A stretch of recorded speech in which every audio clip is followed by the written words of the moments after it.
Sometimes when you scroll on people profile, you can see the post that you have liked. So how can you disable that so that no one see the post that you have liked on TikTok? So in this video, I'm going to show you how. But before I continue, if you're new to this channel, do subscribe to this channel so that you can get more social media tips like this. Without further ado, let me go to my phone and let me show you how you can manage who can view your like posts on TikTok. Let's go.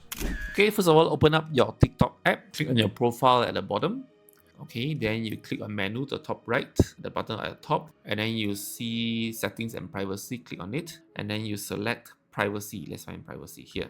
At the accounts there, privacy. Scroll all the way down, you can see here like videos. You can let people see you if you want to, so you can see who can watch your like video. You can click on everyone, or you can click only you. So yeah, so that's how you can manage who can view your like post, whether it's to turn it to everyone or to turn it to only you. If you like what I share, do give me a like and subscribe to this channel so that you can get more social media tips like this. Thank you so much for watching and I see you next time. Goodbye.